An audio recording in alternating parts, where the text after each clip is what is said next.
Hello guys, welcome back to our channel. Me Avni Stories World. Defend Love Part 52. Bike start చేసిన విరాట్ నిర్మానుష్యంగా ఉన్న ప్లేస్లో park చేసి ఆమె చేతిని పట్టుకుని ఎత్తైన రాయిపై కూర్చొని వరేణ్యని ఒడిలో కూర్చోబెట్టుకున్నాడు. ఇంత చీకట్లో ఎందుకు ఇన్సెక్ట్స్ ఉంటాయేమో అంది భయపడుతూ.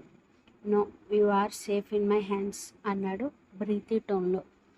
ఆ వాయిస్ని ఎందుకు చేంజ్ చేస్తున్నావు? ఇక్కడ రొమాన్స్ చేస్తావా అంది అయోమయంగా. ఆమె ఎక్స్ప్రెషన్కి పెదవులు చిన్నగా సాగడంతో చుట్టూ డార్క్నెస్, కూల్ ఎయిర్. నా లాప్లో నువ్వు రొమాన్స్ చేయకూడదా అన్నాడు ఐబ్రో ఎగరేస్తూ. నో నో విరాట్, మనం ఎలా వచ్చామో అలానే ఎవరైనా వచ్చుంటారు, అందుకే రూమ్లో చూసుకుందాం, జస్ట్ ఇక్కడ మాటలు చాలు అంది భయపడుతూ. ఫిక్స్ అయ్యాను పొట్టి, షర్ట్ బటన్పై చేయి వేసుకుంటూ చెప్పాడు. ఎలా చెప్పాలరా బాబు నీకు? ఇక్కడ డిస్టర్బెన్స్ వస్తే నాకు కోపం వస్తుందని లో వాయిస్తో గొనుగుతూ చెప్పింది వరేణ్య. ఆమెని మరింత దగ్గరగా లాక్కుని వినిపించలేదు అన్నాడు ఇంటెన్సివ్ వాయిస్తో. చెప్పను, ఏడిపిస్తావు. టెల్ మీ పొట్టి.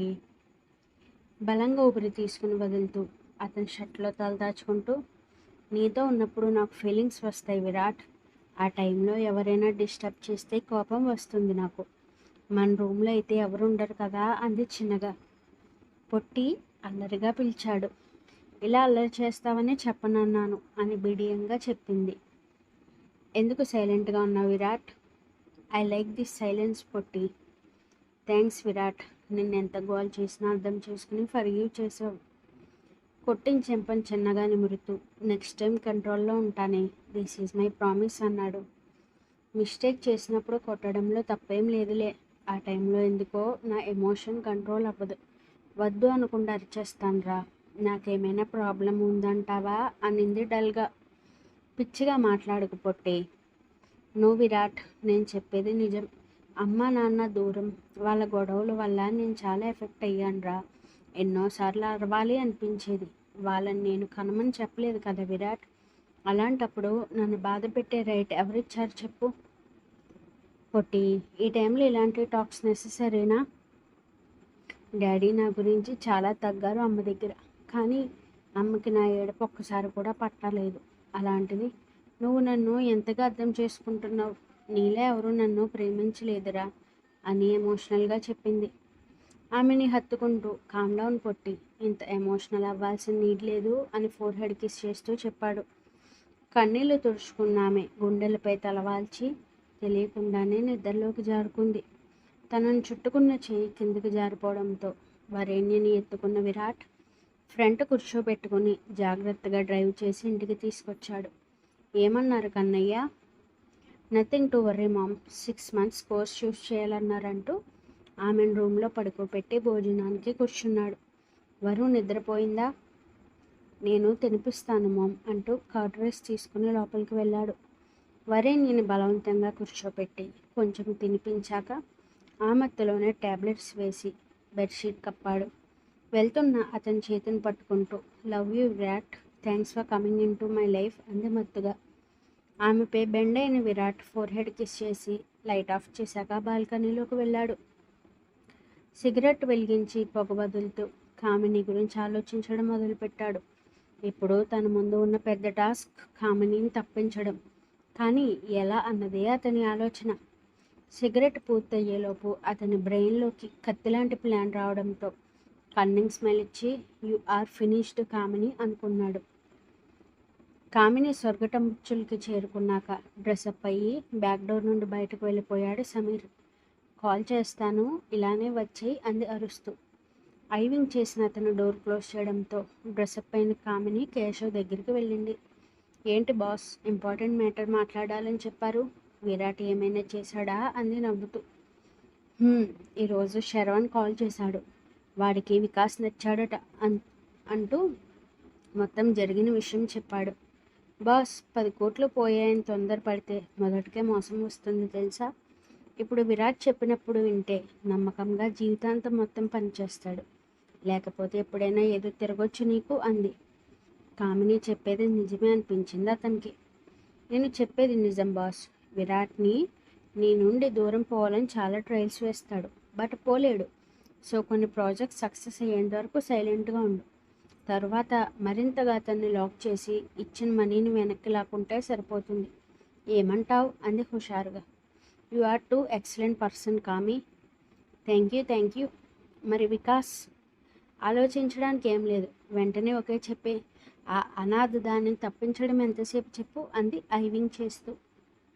కరెక్ట్, ఇక నుండి అదే పనిలో ఉంటా. మరి నాకేం లేదా బాస్? అకౌంట్కి ట్రాన్స్ఫర్ చేస్తా. చూసుకొని లోపలికి వెళ్ళేసరికి సత్య గారు బయటకు వస్తూ కనిపించారు. ఎక్కడికి వెళ్తున్నావు సత్య డార్లింగ్? నీకెందుకురా? అడిగిన వెంటనే చెప్పకపోతే నాలో రాక్షసుడిని చూస్తావు అన్నారు దగ్గరగా వస్తూ. విరాట్ ఇంటికి వెళ్తున్నా, ప్లీజ్ నాకు దూరంగా ఉండు. వెరీ గుడ్, ఇచ్చిన డోస్ బాగా సరిపోయింది అనుకుంటా. ఇలానే లిమిట్స్లో ఉండి నీ కొడుకుని కంట్రోల్లో పెడితే చాలా హైట్స్కి వెళ్తాడు అని చెంపతట్టి నవ్వాడు కేశవ్. టెంపుల్కి వెళ్ళిన వికాస్ వాసవి ఇద్దరి పేరు మీద అర్చన చేయించుకుని పంతులు గారు ఇచ్చిన కుంకుమం తీసుకుని ఆమె పాపిట్లో పెట్టి ప్రసాదం తీసుకున్నాక మెట్లపై కూర్చున్నారు. వికాస్ గారు, కేశవ్ ప్రాబ్లం క్లియర్ అయిపోయాక మనం హైదరాబాద్ వెళ్ళిపోతామా అంది. హా డార్లింగ్, ఎప్పట్లానే మన జాబ్, ఈవినింగ్ ఆనందంగా క్వాలిటీ టైం స్పెండ్ చేస్తాం. అవసరానికి తగ్గట్టుగా మనీ ఉంటే సరిపోతుంది. లేకపోతే కేశవలానే నిద్రపోవడానికి కూడా మందుని పట్టుకోవాలన్నాడు నవ్వుతూ. నిజమే, మనకి గోల వద్దు, ఉన్నంతలో ప్రశాంతంగా ఉంటే చాలు వికాస్ గారు.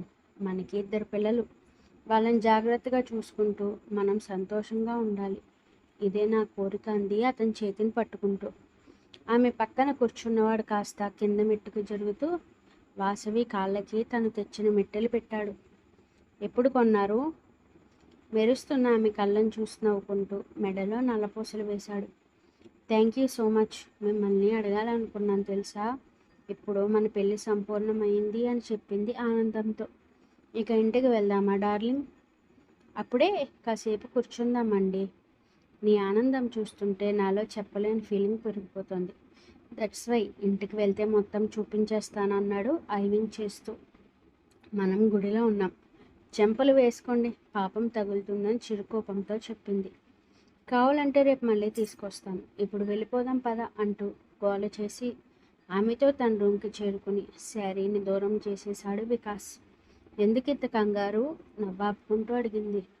కళ్ళ ముందు నోరు ఇరుస్తున్న అందాలను అందుకోకుండా ఎంతసేపు దూరంగా ఉండగలను అంటూ బెడ్పై వాల్చి వాసవి పైకి చేరిపోయాడు. తమకంగా కలిసిన ఇరు పెదవులు ముందుకు వెళ్తూ ఆమె అణువణువు తడిముద్రలు వేసి వలువలు దూరం చేసిన వికాస్ ఆమె నోరు మూసేస్తూ తీపి నొప్పిని రుచి చూపించాడు.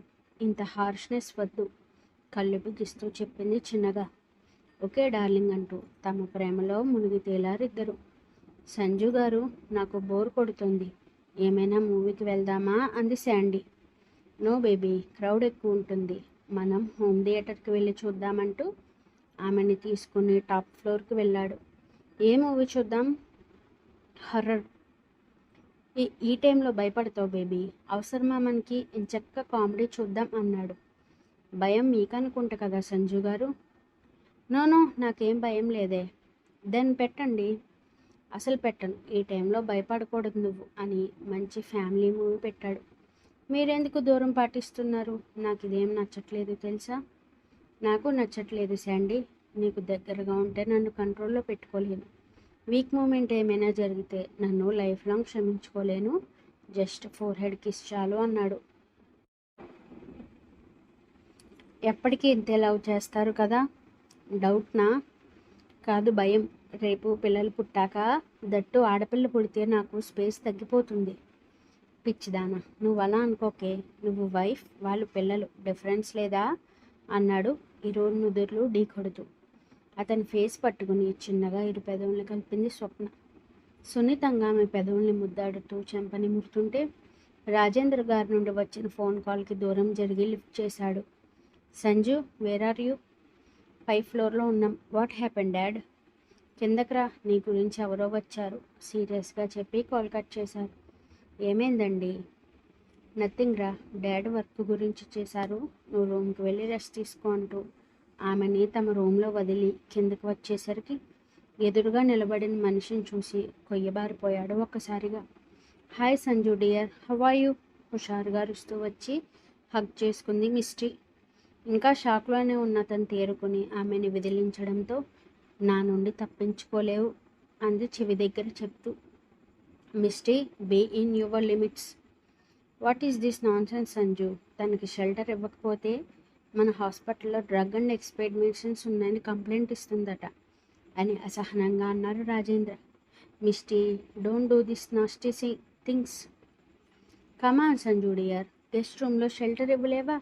జస్ట్ 1 month మాత్రమే ఉంటాను అంది ఐవింగ్ చేస్తూ. ఏ అమ్మాయి, నా కొడుక్కి కన్ను కొడుతున్నావేంటి? పైగా హక్ చేసుకున్నావు. ఒళ్ళు ఎలా ఉంది? చెయ్యి తిప్పుతాడుగా రాధా.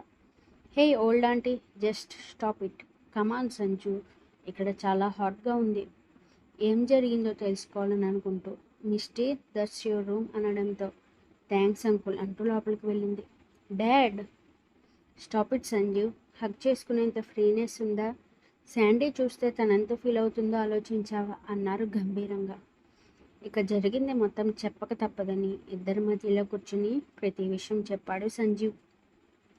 ఒకేసారి 2 చెంపలు వాయడంతో బ్యాలెన్స్ చేసుకోలేక వెనక్కి పడిపోయాడు. అప్పుడు జరిగింది విరాట్కి మాత్రమే చెప్పాడు సంజీవ్. అదంతా నాటకాలు ఆడుతుంటే చేతకాని వాడిలా సైలెంట్గా ఉన్నావా? నిన్ను ముట్టుకున్నప్పుడే తల పట్టుకుని గోడకు పొట్టాల్సింది అని కోపంతో ఊగిపోయారు రాధా. ఆ టైంలో కొడుకు ఎంత స్ట్రెస్ తీసుకున్నారో తెలిసి చెంపదెబ్బతో వదిలారు ఆయన. అప్పటి సిచ్యుయేషన్లో నా బ్రెయిన్ వర్క్ అవ్వలేదు. విరాట్కి మొత్తం చెప్పడంతో ఈ ప్లాన్ ఇచ్చాడు. అదంతా కాదు, ఇప్పుడు ఈ ముష్టిని ఎలా బయటకు పంపాలో అది ఆలోచించు. నా కోడలిపై దాని నీడ పడాలి, వైజాగ్ బీచ్లో ముంచేస్తాను అన్నారు ఆవేశంగా. రాధా, ఈ విషయంలో కంగారు పడితే తను పెంట చేస్తుంది. ఇప్పటి వరకు కష్టపడింది మొత్తం చిటికలో నాశనం అవుతుంది. నువ్వు తొందరపడకు, నేను విరాట్తో డిస్కస్ చేస్తానన్నారు రాజేంద్ర. ఆ దరిద్రం పోతే గాని నా కోడల్ని నీ దగ్గరికి పంపించను. అప్పటి వరకు ఈ గదిలో అడుగుపెట్టావో చంపేస్తానంటూ స్వప్నని తన రూమ్కి తీసుకెళ్ళిపోయారు. ఏమైంది అత్తయ్య గారు? తల్లి, నాతో కొన్ని రోజులు ఈ రూమ్లో ఉంటావా? మావయ్య గారు అని నసుగుతూ అడిగింది స్వప్న. ఆయన నన్ను కొట్టారు. ప్రస్తుతం నేను బాధలో ఉన్నాను. పైగా సంజు కూడా ఆయనకే సపోర్ట్ చేస్తున్నాడు. నాకు తోడుగా ఉంటావా అన్నారు బాధ నటిస్తూ. కరిగిపోయిన స్వప్న ఆ క్షణం సంజీవ్ని మరుస్తూ, మీతోనే ఉంటాను అత్తయ్య అని లైట్ ఆఫ్ చేసింది. అయోమయం ప్లస్ కంగారులో సంజీవ్ నిలబడటంతో బ్రాండ్ షాట్లో బయటకు వచ్చిన Misty, uncle I want chilled water అంది తిప్పుకుంటూ. ఆమెను చూడలేని రాజేంద్ర గారు రూమ్కి వెళ్ళడంతో where is your wife dear అంది. Be in you limits. నువ్వు ఇండియాలో ఉన్నావు, ఆ విషయం మర్చిపోకని గార్డెన్లోకి వెళ్ళాడు. అతన్ని చూసి నవ్వుకుంటూ, ఈ మిస్టీని కొట్టావు, నిన్నంత ఈజీగా వదిలేస్తాను అనుకోకని మరోసారి నవ్వుకుని తన రూమ్కి వెళ్ళింది జెట్ లాగ్గా ఉండడంతో. కేశవ, విరాట్ నీతో మాట్లాడమని చెప్పాడు. నా క్యాబిన్కి రమ్మను. వెధవ ఎక్స్ట్రాలు చేయకురోయ్, వాడి రూమ్కి వెళ్ళు అన్నాడు పొగరుగా. వికాస్ని చూసి పెద్దగా నవ్విన కేశవ్, నీ ఫ్యూచర్ని నేను డిసైడ్ చేస్తాను. అప్పటి వరకు పెళ్ళాం కాని పెళ్ళంతో ఎంజాయ్ చేయి అని భుజం తట్టి విరాట్ ఛాంబర్కి వెళ్ళాడు. ఎందుకు పిలిచావు? ఒక ఫైల్ టేబుల్ మీదకి విసురుతూ, అమెరికా వెళ్ళాలి 2 days, వాళ్ళకి ప్రాజెక్ట్ గురించి డెమో ఇవ్వాలి అన్నాడు. నువ్వు వెళ్ళు, నాకు చాలా ఇంపార్టెంట్ వర్క్ ఉంది. ఓవర్ చేయకు, కంపెనీ హెడ్నే రమ్మని చెప్పారు. ఇక్కడ వర్క్ చేసి అమెరికా వెళ్తే నా ఫ్యామిలీని ఎవరు చూసుకుంటారు అని సీరియస్గా చెప్పాడు. కామిని మాటలు గుర్తు రావడంతో విరాట్తో గొడవ అనవసరం అనుకుంటూ, ఓకే వెళ్తాను, నాకు డీటెయిల్స్ సెండ్ చే అని తన ఛాంబర్కి వెళ్ళాడు.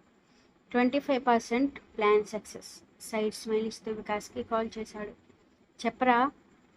డ్రగ్ ప్యాకెట్ కావాలి అండ్ కామిని రూమ్లో ఉండాలి. గాట్ ఇట్ అన్నాడు సీరియస్గా. సరే అన్నయ్య, ఏం చేద్దాం అనుకుంటున్నావు? వెయిట్ అండ్ వాచ్ చెప్పి వారిని కాల్ చేశాడు.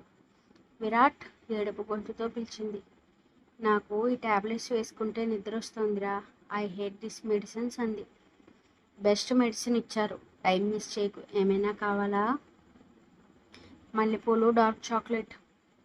పొట్టి పెళ్ళం పూలు తెమ్మని అడిగితే విసుక్కుంటావేంటి? రాత్రికి నీకేమొద్దా అంది గారంగా. ఒక డ్రెస్ వస్తుంది, వేర్ చేసి రెడీగా ఉండు. ఏమొద్దు, నీ షర్ట్లో ఉన్నంత కంఫర్ట్ మరో డ్రెస్లో రాదు విరాట్ అంది. పెదవ సెకల పడకే నువ్వు, చెప్పింది చెయ్యి అని డ్రెస్ ఆర్డర్ పెట్టి వర్క్లో ఇన్వాల్వ్ అయ్యాడు విరాట్. సరిగ్గా 2 గంటలకి డెలివరీ బాయ్ రావడంతో గోలు కొరికిస్తూ ఆర్డర్ రిసీవ్ చేసుకుని ప్యాకెట్ ఓపెన్ చేసి చూసింది.